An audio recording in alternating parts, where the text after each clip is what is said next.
Good morning, Way City Church. Good morning, people who are in here, people who are in the lobby who will eventually be coming in, and everybody online. It's good to see you. Make sure to leave a comment saying good morning. Let us know that you're watching along with us. We see like a number that says like how many views are on it, but sometimes it's people who are scrolling through their feed and it just kind of sticks and like, get this off of here. We want to know who's actually engaging with and tracking with the service. So leave a comment, say good morning, say something, put your favorite emoji, I don't know, whatever it is.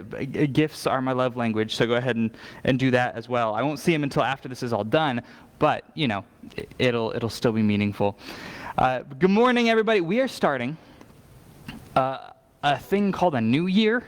It happens like I've only done like 30 some in my life, but apparently after December, the number at the end of when you write the date changes, and it goes up one, which is pretty cool. So where it used to be 2020, now it says 2021. It's crazy thing. Apparently it happens every year. Again, I've only seen like a couple handfuls of times. But this one feels significant, doesn't it? This one feels like it's heavier, or maybe it's the opposite. Maybe it's lighter. Like it's a release. And I think we put a lot of stake in the fact that 2020 was just the cursed year.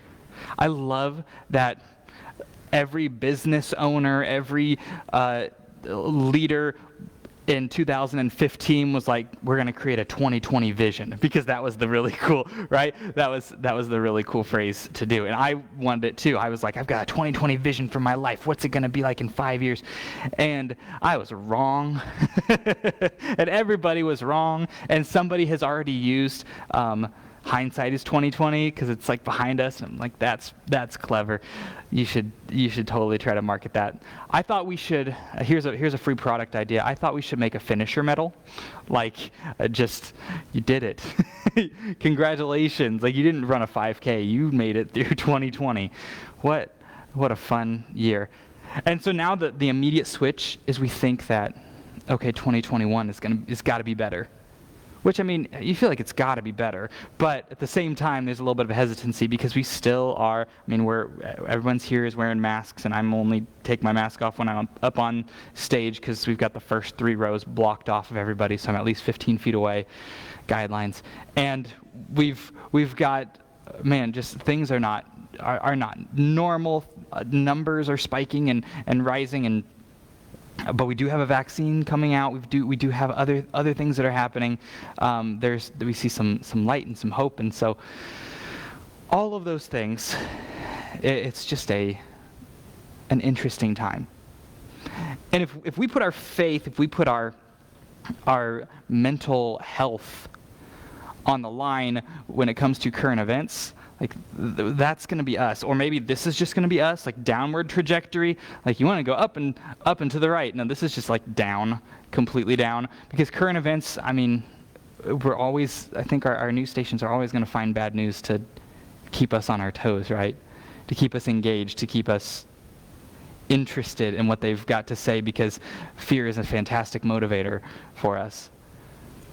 So what I propose, and one of the reasons I wanted to start out 2021 a little differently, is that the basis of what we think about, the basis of what we dwell on, is not going to be current events. What we dwell on is not going to be how awful 2020 was, even though I just went on a little diatribe. It's not going to be on how much faith we have in the year 2021. Instead, we're going to start this year off in Jesus school. See, our worship leader called in sick, which just means that, first of all, Jimmy, if you're watching at home, hope you feel better today, dude. But it also means that I get to talk a little bit longer, so congratulations for that. I even brought a chair up here. You know you're in trouble when I have a chair up here. And John's got this beautiful book. It's written by, he's got a beautiful name as well, but he's got a beautiful book, and he records several things that Jesus said, and rather than reading big passages like I absolutely love to do, we're going to take a few of them, talk about some historical context, I'm going to show some pictures. It's going to be a good introduction because today we're talking about enrolling in Jesus school. So, let's get started with some of the things that Jesus said. Like in John chapter 8, verse 12, when Jesus spoke again to the people, he said, "I am the light of the world. Whoever follows me will never walk in darkness, but will have the light of life." Let's pray, and then I'm going to talk to you about some dorky scientists. Jesus, we are so thankful for another year. We're thankful for another day. We're thankful for another minute. We're thankful for another breath. We're thankful for another opportunity to worship you, to learn about you, that our lives are not stuck because we know that you are our guide, that our lives do not have to remain in darkness because we know that you are the light of the world, that our lives are not dependent on the news cycle, and that our lives are not dependent on the world around us so much as they are dependent on you. And Jesus, we know that your love is constant and never changing. And we know that you are the master of life and that you call us to be your followers, your students. So as we talk about you today, we ask you give us a renewed vision for what our lives can be as students of you. And that this year, maybe even this day, sparks something inside of us that lasts a lifetime. We love you. We praise you. In Jesus' name, amen. This is a thing inside another thing. Okay. In a museum over in Europe, they have a weight. A metal weight that they keep inside of a jar that's inside of another jar. It's to preserve it. Now it's just in a museum. It's not actually used anymore. But this is the grand kilogram, the grand K. This was, for years and years, the weight that they used to measure all scales. They would measure based on that cylinder in the middle of these jars. This is what they would use to calibrate scales. Saying this is actually how much a kilogram weighs. Of all the things, because you think like, what is a pound? What is a kilogram? Who decides what it is? Well, people decided that's what a kilogram is. That's what if you can measure by feet, but everybody's feet are different. You can measure by hands. That's what to do with horses, right? But your hands are different. Now we have this certain length that we say this is a foot. When it comes to weight, for the longest time, this was the measurement. This was a kilogram, and everything had to be measured based off of the kilogram. Now, actually, I show you this because of its impressive, this is what I am thing, but there's actually a group, it's the International Bureau of Weights and Measures, and this is their logo because it's a thing. It's a group of scientists, and I call them dorky scientists, but because they're probably a lot smarter and make a lot more money than I do. And so the only thing I can do is call them dorky. What they do, it's their job. They meet every 2 years to decide things like how much do things actually weigh? How do we measure certain things? The International Bureau of Weights and Measurements. Like that's an awesome club to be a part of, right? You sit in a conference room and you decide, I don't think this weighs what this weighs. And the problem with Le Grand K was that because it was made of metal, after years and years and years, 100 so years, it loses some of its atoms. And so it goes down slightly in weight. And so the fear is that it could either gain weight from being handled so much or used so much, or it could lose weight from atoms being removed, again, from being handled, just from the wear of time. And so after, I think it was 130 years after using this, they said they tried to recalibrate it using some of their scientific methods and found out that it was fractionally a tiny bit like an eyelash lighter than it had been. I don't know how they figured that out, but that's why they have this cool logo and I don't. And they're a part of this club and I'm not. It got like an eyelash lighter, which to me, not a big deal. Like if I'm buying, bananas and they're weighing them and they say, hey, that's actually your eyelash was on this, and so now the price is up a fraction of a penny. I'm like, that's okay. You can keep the change, man. I'm big timing over here when I buy them bananas. But when it comes to all the scientific processes that they have to focus on, and all of the measurements and all the things, I mean, you think when you're shooting people into space that an eyelash might matter. Like just the importance of this being the true unit of measurement. That's kind of a big deal to them, especially if they say over time it's going to degrade. They actually created, recently in 2018, there was a unanimous vote by the International Bureau of Weights and Measures to get rid of, not really like toss out, but to stop using Legrand K as the measurement weight. And so they had this machine called a kibble balance, which has nothing to do with dog food apparently. And the kibble balance used Planck's constant to measure the weight as it revolves around energy and just other things that, again, I'm not this smart. So I don't understand it completely, but they said that they no longer had to use this weight thing, but they could scientifically had a formula where they could determine the true weight of a kilogram. Congratulations, everybody. And so there was a unanimous vote. They had a meeting to say we're not going to use the cylinder anymore, and we're going to use the machine to figure out how it works. I just think that's fascinating. Another thing that might be actually a little bit more affecting our everyday life that the International Bureau of Weights and Measures does is they're responsible for the world clock. The thing, the time, the UTC, the Coordinated Universal Time, that's their deal.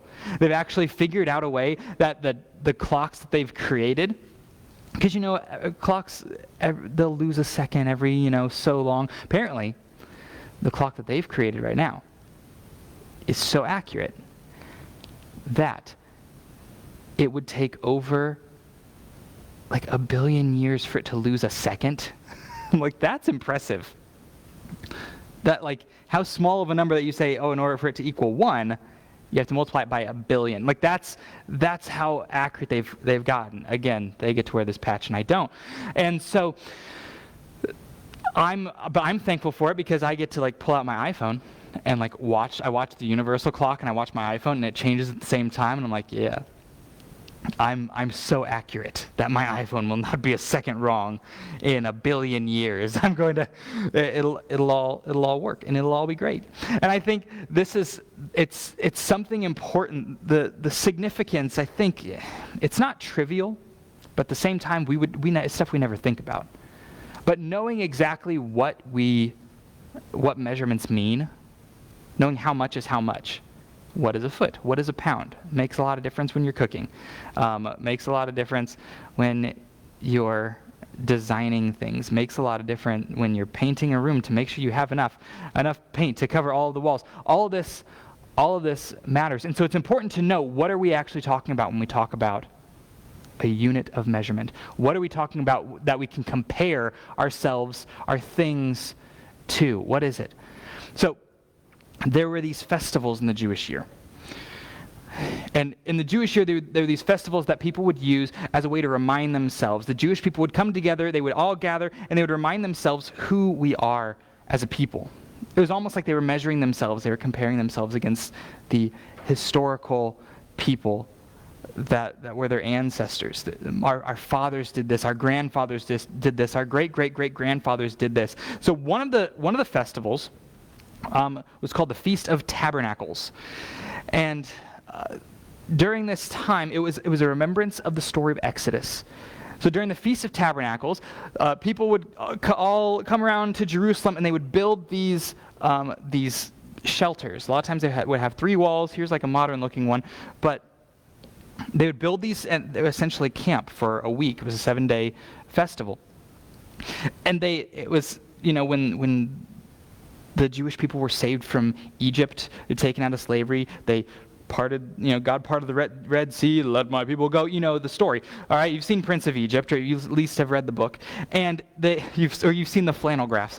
When the flannel graph passes over the water, and you have Pharaoh's flannel graph, that's the story we're talking about. So they didn't go from living in Egypt to living in Jerusalem right away. Like they wandered through the desert for years, and they lived in tents that they made.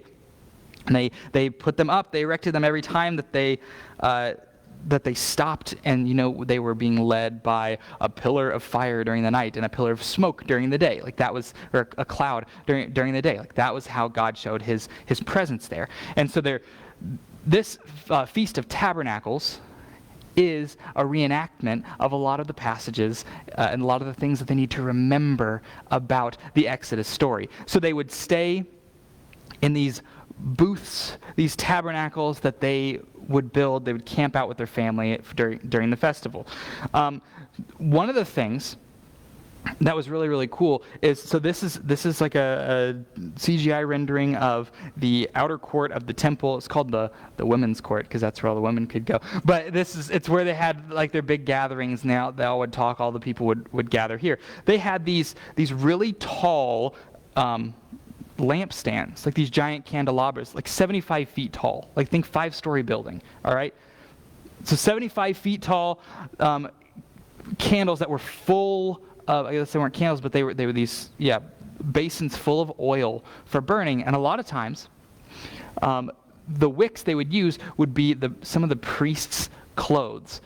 There's symbolism there. So they would have young Levites, like the young people trained to be priests. They would climb up to light the top of these, and so they would have these huge. There were 4 of them. They would have these huge burning flames over Jerusalem and over the temple for this festival. And we just talked about how during the night the Israelites followed the pillar of fire through the desert. So that's one of the symbols of that. Also, that's how they recognized God's glory, they call it the Shekinah glory. It's like the physical resemblance of God was on the place. It's visible, it's something tangible, it's something that's actually happening here.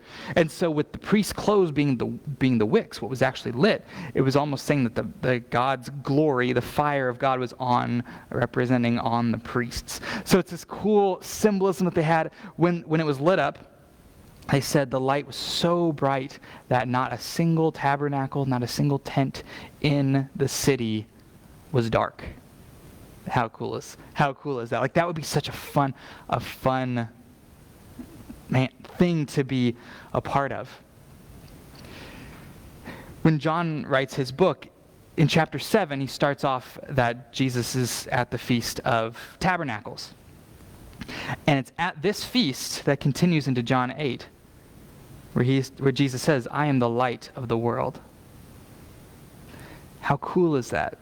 Right? How much more does it mean when Jesus says, "I am the light of the world"?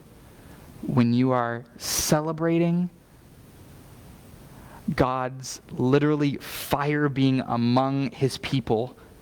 Light is one of the key symbols of this entire festival. It's like if Jesus had come into modern Christmas and was like weird about the commercialism and said, "I am the true gift." Like it makes sense for the context. I am the pine tree that lasts throughout all seasons, whatever Jesus would say. But when He comes into this feast and this celebration, that's all about light. It's also they have ritual things of water where the priests would go down to this certain basin with this like golden pitcher, and they would walk around the altar and they would pour water on it every single day. They would go to this blessed pool, kind of like a pool that people when they get healed would have to go wash in. Okay, and they would take this pitcher and they would pour water on the altar, and they would do that for 6 days. On the seventh day, they wouldn't just walk around the altar one time; they would walk around the altar 7 times, and then they would pour. It's like, hey, Jericho, and then the walls came tumbling down. That didn't happen. That would be really bad if the temple just collapsed on people. But that's another part of the festival. And when they called the water, it was supposed to represent water coming out of the rock, which gave people water during the Exodus story. And while they were wandering in the desert, they had nothing to drink. God made water come from a rock. Cool. And so when they poured this water onto the altar, they called it the living water. And in that context, Jesus says something like, I am the living water. Anybody who comes to me will never go thirsty again. See, it's rich with symbolism we see in the middle of a festival about light and water, about God's light being God's presence on his people, water being God providing for his people. Jesus comes and says, I am the light of the world. And whoever follows me, remember, what were they in the desert? They were following the light. Whoever follows me will never walk in darkness, but will have the light of life. Oh, that's just good. That's just really good stuff. So what we have to wrestle with, what we have to do just as thinking human beings, whether we're in church or in the bar this morning, what bar is open this early in the morning? I don't know, but maybe they're pre-gaming for some football. Today is a big day for football, let me tell you, especially. We've got to have the Colts win and the Titans lose, and then we're good. But no matter where you are, every single person has to make a decision. What do you do with Jesus? Jesus was a proven historical figure in history. There's actually a small brigand of scholars who try to just get published based on the notion that Jesus wasn't a real historical person, but it's 99.9% of all scholars, whether they believe in Jesus whether he was crazy or whether he was truly the Son of God, everybody's like, no, Jesus actually existed. There wouldn't be this many first century people talking about Jesus as if he were a historical figure in their writings if he didn't exist. It's kind of just ridiculous theories. People are like, but maybe he didn't exist. But that's actually academia has shut the door, and those people can just hang out in the closet by themselves. They're not a part of this conversation anymore. No, but what everybody has to have a moment where they say, what do we do with Jesus? What do we do with the person of Jesus? What decision do we make on this guy? Because we believe that Jesus of Nazareth is God in the flesh. Oh, one fun thing. Here's another. John, in his beautiful gospel that he writes, it's almost like you should name your kids John.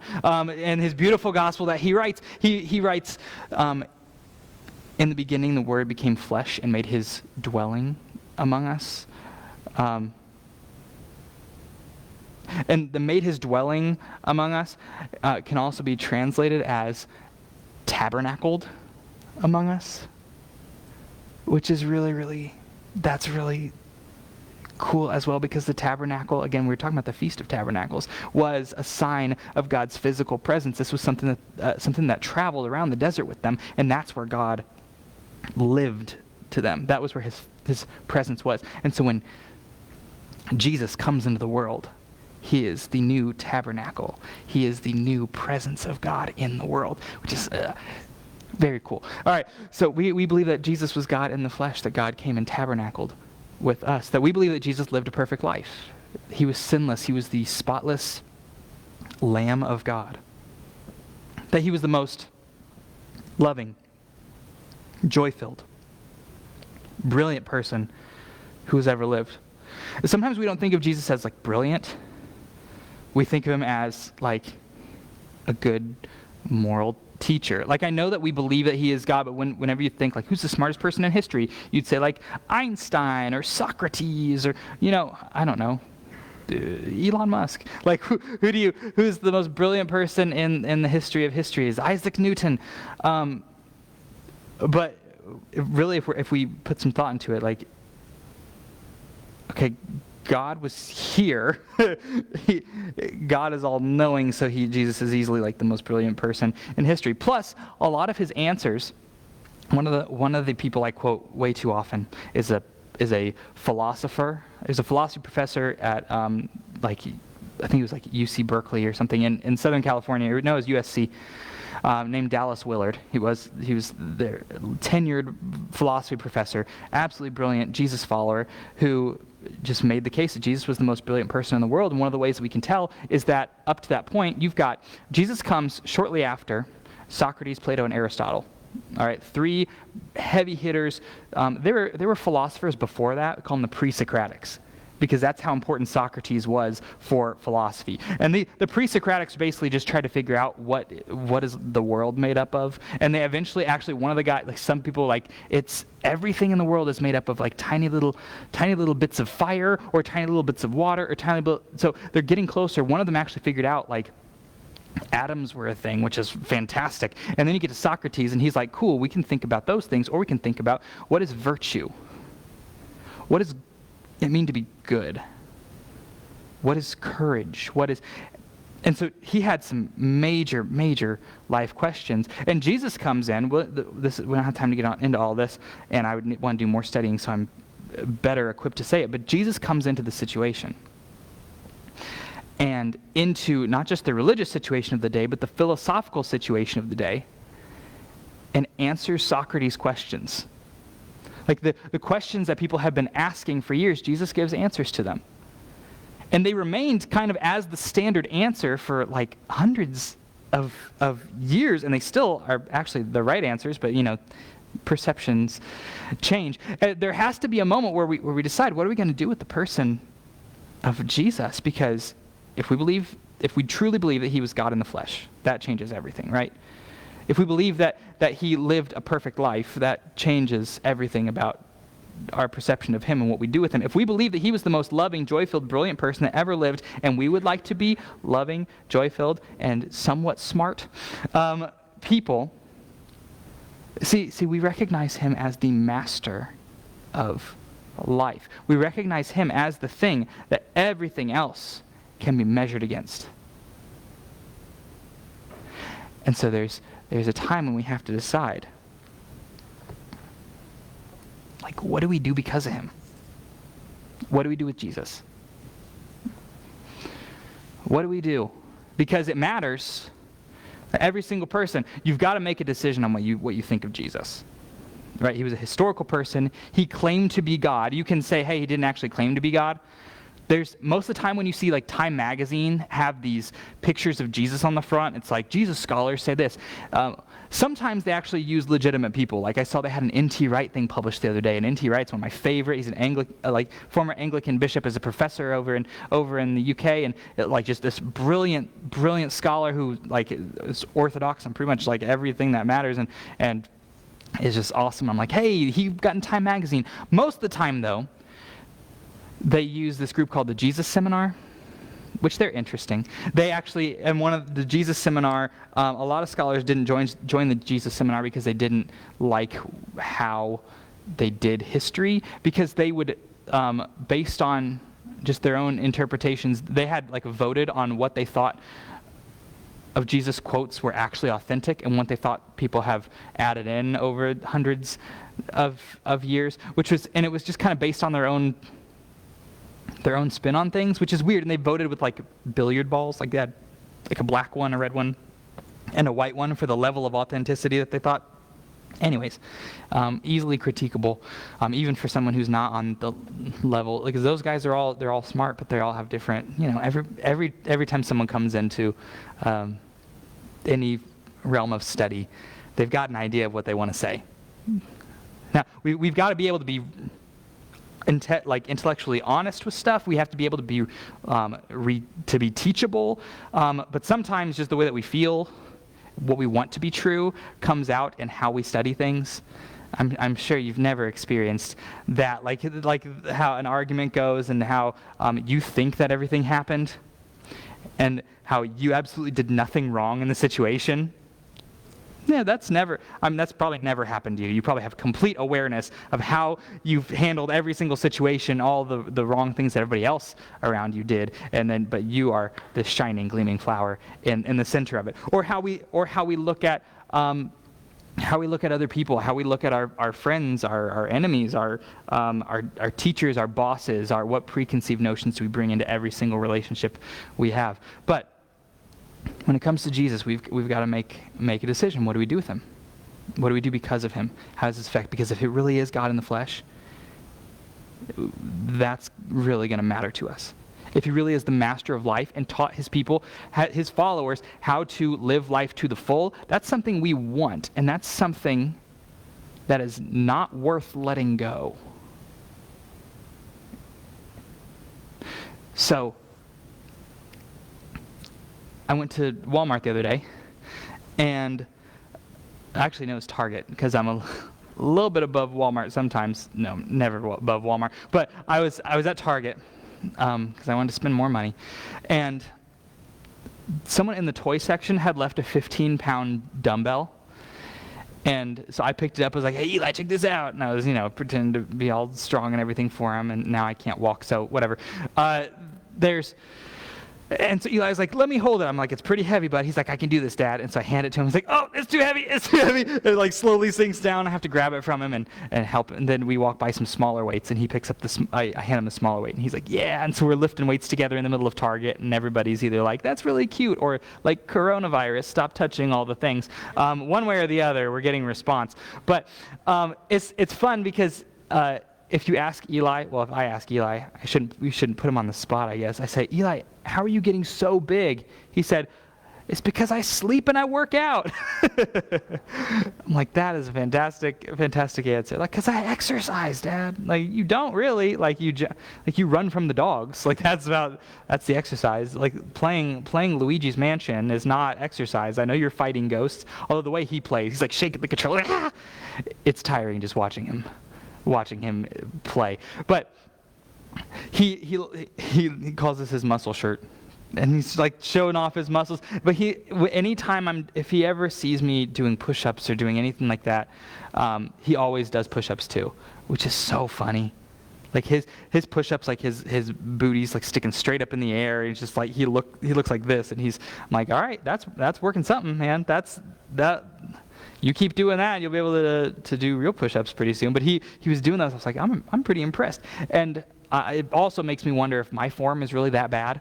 Like, is that actually what I look like when I'm doing push-ups? So I set up the camera and I watch myself do push-ups, and I'm like, that's embarrassing. I have to delete that afterwards. And then and on iPhones, there's a folder called deleted videos or deleted pictures, which I have to then go and empty that because it still exists until I press that button. And I'm sure it's somewhere it still exists as well, but not too embarrassing that I'm gonna lose a job over or anything. Just me awkwardly doing push-ups, that's all. But it's funny seeing him like, trying to be like Dad. It's adorable. It's cute. He's trying to learn. He's learning from what he sees, and he's asking me for help, and he's learning. He's trying to lift the weights that I lift. I was reading this book called Love Does recently. It's by a guy named Bob Goff. If you've ever read it, you're one book ahead of me because I have not read it, but it's pretty famous. There's Bob with his stack of books. And Bob was a almost high school dropout. He attempted to drop out of high school and go get a job, just being a mountain man, kind of in this wilderness area. But he went to the place where he wanted to just live and work, and he applied to every single business that was in the valley, and none of them had job openings, and they were all like, "Who's this outsider trying to get a job in our valley?" And so he drove back home and finished school, and then he decided he wanted to go to law school. I'm like, all right. He's like, "I wasn't a good student, and but I bought a study guide for taking my law school exam to get into law school." It's like I spent it was only $7. It was great. Went to a bookstore, bought this, and so he's like, I studied that and studied that and studied that. I felt pretty good. And when I got to the test, everybody was talking about the courses they had signed up as pre-tests for this to study. And he's like, "You took a 6-week long course for this test?" I spent $7 on a book, like a paperback book, and he felt very defeated. And then he took the test. And I expected in the story, I was like, he took the test and he aced it, right? Because I know that he ends up as like a lawyer. Like he took the test, he aced it. He's like, no, I failed miserably at that test. It was it was embarrassing how low my score was. He said, I still though, I wanted to be a lawyer, so I took my test results and I sent it to all these law schools. And he said, some of the law schools didn't even cash my application fee because they felt so bad for me that my test score was so terrible. And so he was like, well, this is what my dream, this is what I want to do. I'm not going to give up on this. So he decided to go sit at a nearby law school outside on a bench outside the dean's office. And he set up a meeting with the dean. And he went inside. Eventually the dean shook his hand and just stood for the entire meeting, which if someone doesn't sit down, they don't plan on you being in their office for very long. And he said, hey, I know that my score was really, really bad, but this is what I want to do. I'm going to be the hardest worker. I'm going to do everything I can to make this happen. Is there any possible way that you can let me in? And the dean had his typical response of, well, there are many qualified applicants who don't get chosen. It's a really competitive field. I'm sorry, but the enrollment is closed. And on his way out, he said, I don't know what inspired me to say this, but I just knew I had one more shot at saying anything to this dean while I had his full attention. And so what I told him was, what all you have to do, you have the power to let anybody into the school. All you have to do is tell me to go buy my books. Just go buy your books. Say, Bob, go buy your books. And I'll do it. And the dean smiled and nodded his head and closed the door. So Bob sat on a bench outside the dean's office, like a total stalker, and waited. Every single day when he saw the dean go by, he said, just tell me to buy my books. That's all you have to say, just tell me to buy my books. And he walked by, and sometimes he would give it an acknowledging nod or a wave or something like that. Just, I see you. Other times, complete ignore him, because that's super annoying after a while. Eventually, he knew the dean's schedule so well when he was coming in and when he was leaving that he knew exactly where he was going to be. He would meet him while he was walking to and fro around campus. He would catch him and talk to him. All you have to do is tell me to buy my books, which has got to be super annoying after a while, right? And eventually, classes were about to start, and he said, hey, 3 days left. All you have to do is tell me to buy my books. 2 days left. All you have to do is tell me to buy my books. Classes start tomorrow. You got to tell me to buy my books. And he didn't tell him to go buy his books. And so classes started. And every single day, Bob Goff was thinking, man, every single day I'm sitting here, I'm getting a day behind everybody else. I'm a day behind. I'm 2 days behind. I'm 3 days behind. He said he started walking through the halls of the law school, outside the lecture halls. And one time as he was walking through, I think it was like a week after classes had started, he sees the dean, and he gets in the path that he knows the dean is going to walk. But instead of just ignoring him, the dean sees him and walks up to him. And at this point, you have to wonder, is he just going to tell me to get off the campus, or he's calling the police? What's going to happen at this point? So he walks up to Bob, but he has a smile on his face, and he said, Bob, go buy your books. And Bob went and he immediately got his books, and he became a lawyer, and he helped a ton of people. And I just love it that he was so he persevered, and he waited so long. He did everything he could in his power. I mean, other than take the test again, which probably would have been the option if this plan A didn't work. But everything dedicated to, I'm going to go to this school. I'm going to go to this school.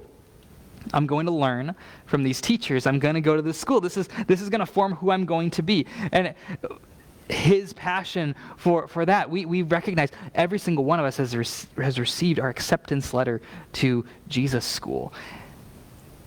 Jesus invited people to be his followers, and he didn't just call people his followers, but he eventually called his disciples his friends. They were his students and his friends, and that limited group of people was not supposed to be limited. It was supposed to grow. It was supposed to expand. It's supposed to apply to us today. We have the opportunity to be his students. We have the opportunity to be his disciples, which is another word for students. It's mathetos in the Greek, and it's disciples, students, or apprentices. When we apprentice is someone who watches the master do something, and then they do it themselves, just like the master did it.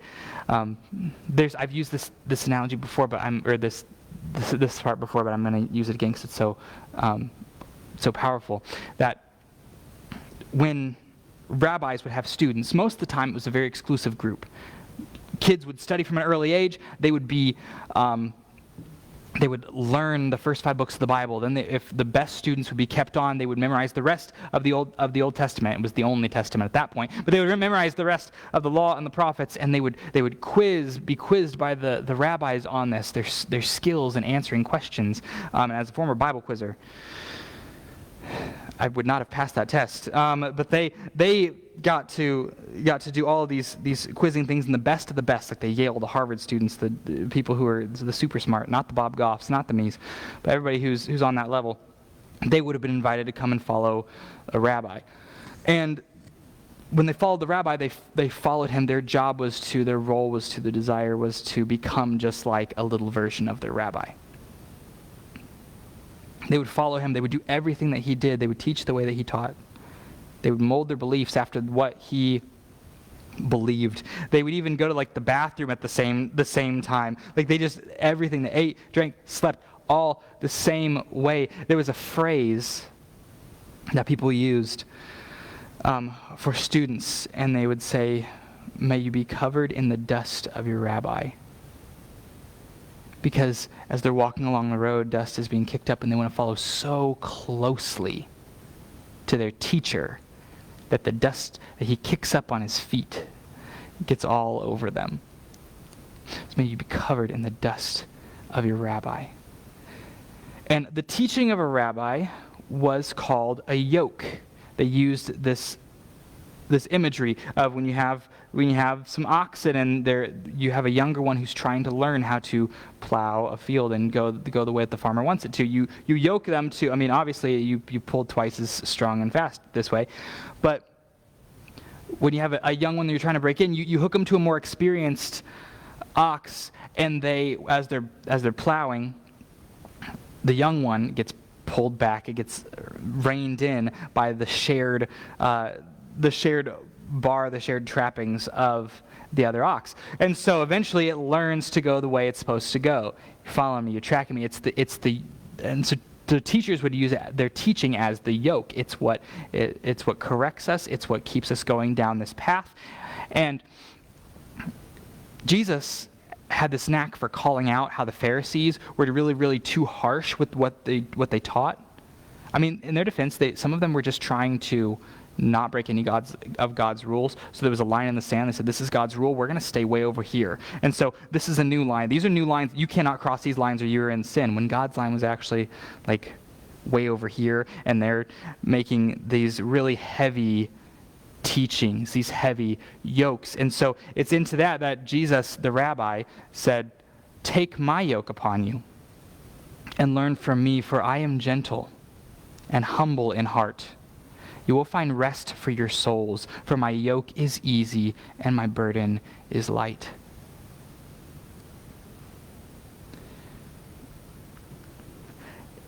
You may have grown up in a home, or in a friend group, or in a church, or in some sort of situation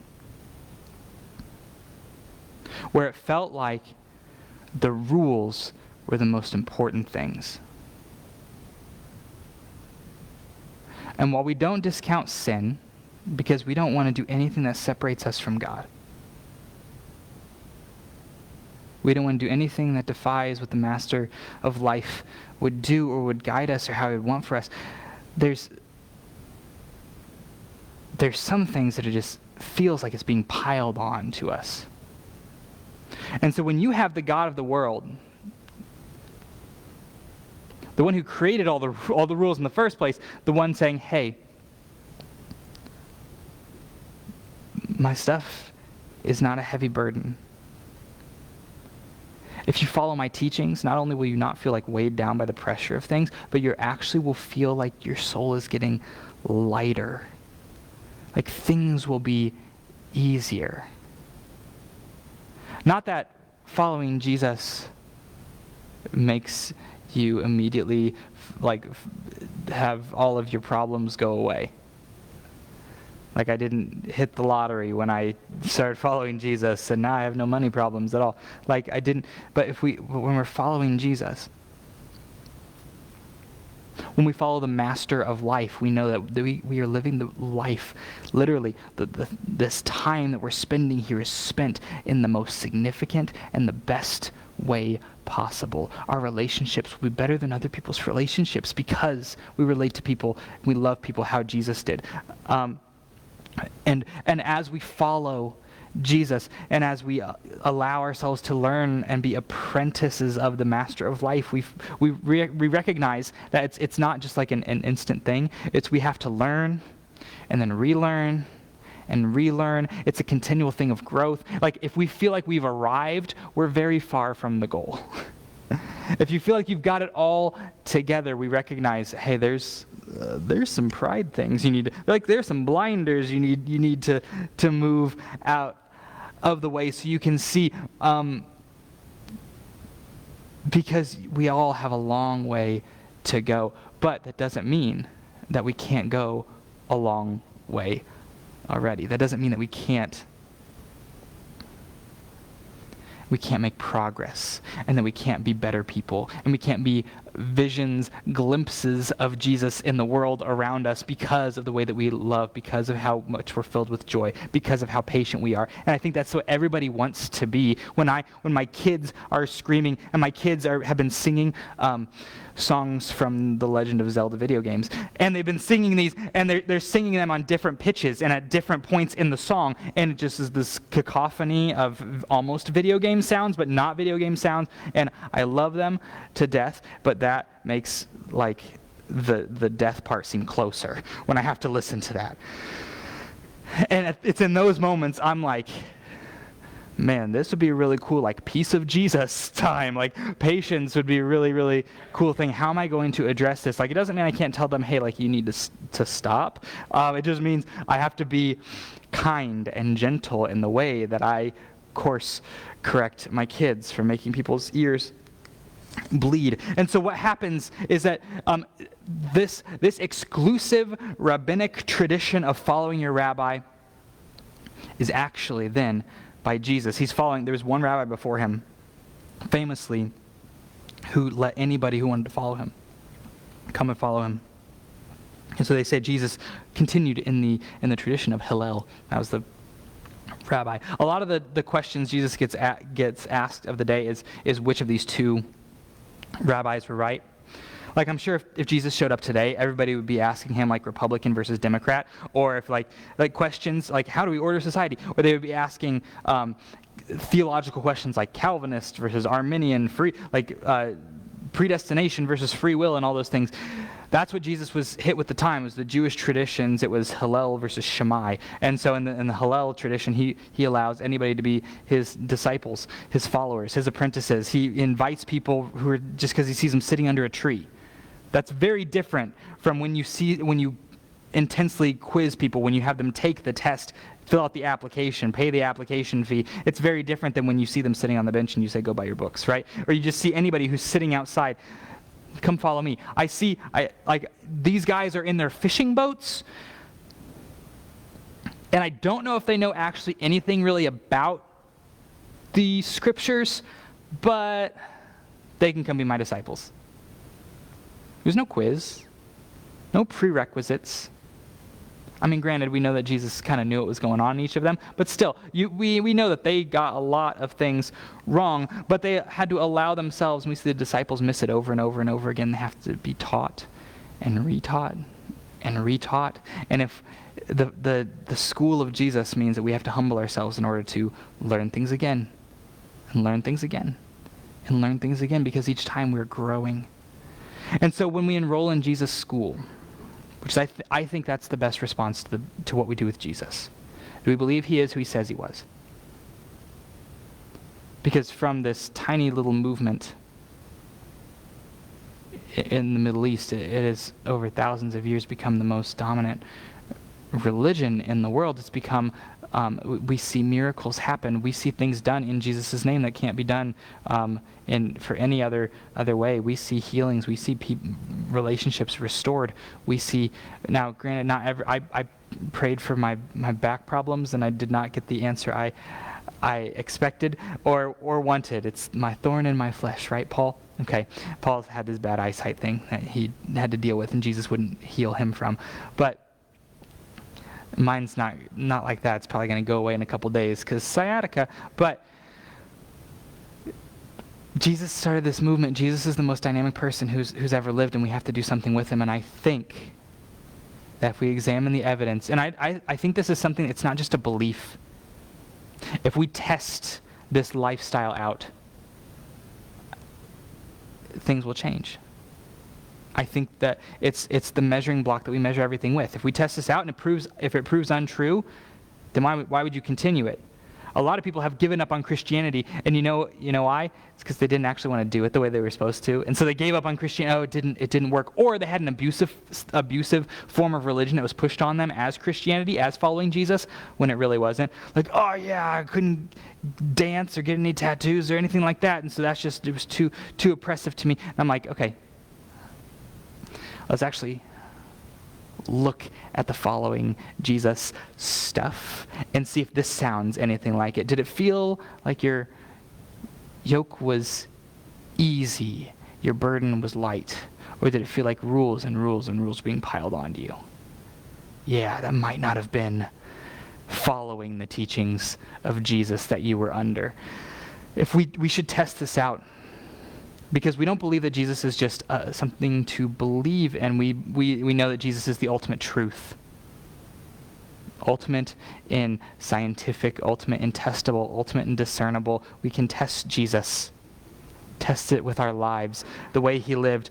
What I'm inviting you to do is not be a part of a semester-long course. It's lifelong. You'll never finish learning from the master of life, but you can apply the lessons, and you'll be more like him. Your life will never be the same because Jesus is our alignment. He is our light. He is our way to follow. He's the ultimate truth. He's our guide. He's our professor. He's our pastor. And so maybe just in this sense, maybe what are parts of you that are hiding in darkness that might need the light of the world? There's this famous verse in John chapter 3, verse 16, where you may have learned it once ago. It's about God loving the world. That was a part of a conversation that Jesus was having with a Jewish leader named Nicodemus, who came to Jesus at night. Why would he come to Jesus at night? Because he didn't want to be seen. Maybe there are some things in your life that you don't want to be seen. And you need to come to Jesus in the darkness.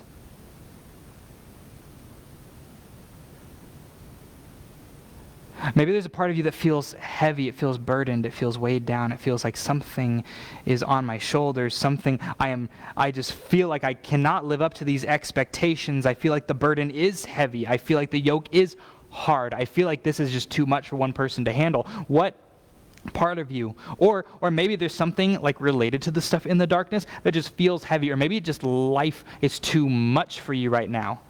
I think that we need a better word for just too muchness. We've got heaviness. We need something. What part of you feels heavy? That needs the ease, the easiness of Jesus. And what part of you is stuck? Like tents in the wilderness, who just crossed through a river and you knew exactly where to go because the river has a big pathway. And you're on the other side, or maybe you're still stuck in a place of slavery, perpetual. Every day is the same, and it's weighing me down. It's everything that life shouldn't be. Maybe you're stuck there. Maybe you've progressed a little bit more and you're stuck and you're in the wilderness and you're like, I don't know where to go. And you would like a light, a pillar of fire to come down. You would like a cloud to come down to show you way to go. What part of you is stuck not knowing where to turn that needs to hear, come, follow me.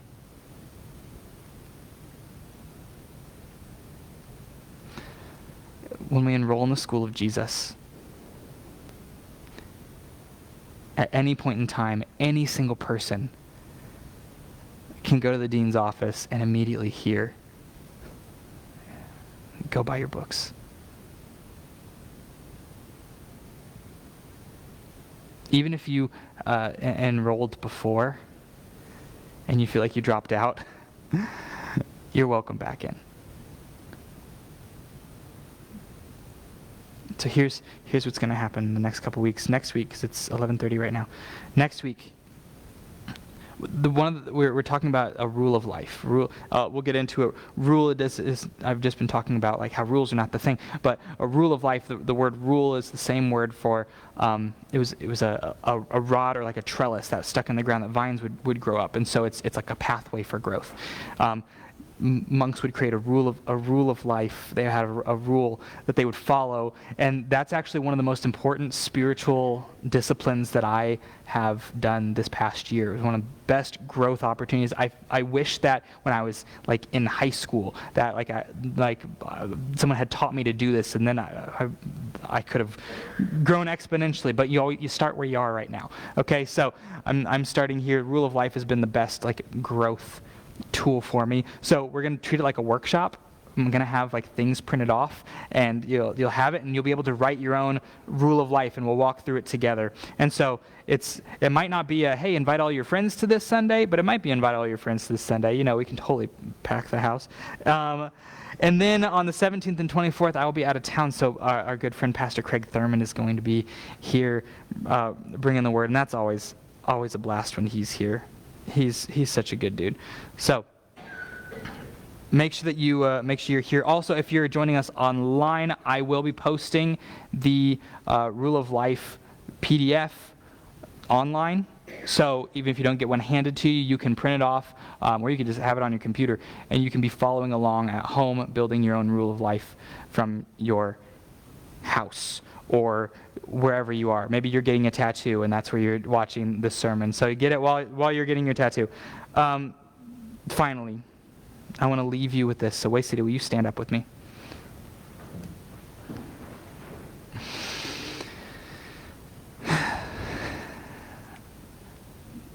May your whole life be illuminated by the light.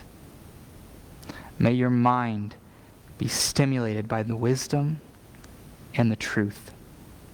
May your bones sigh with relief as the weight of the world is being lifted from your shoulders and replaced with the easy yoke of the teacher. And may we learn and relearn, being covered in the dust of our rabbi. Jesus, thank you. We want to follow you. In your name, we go from here.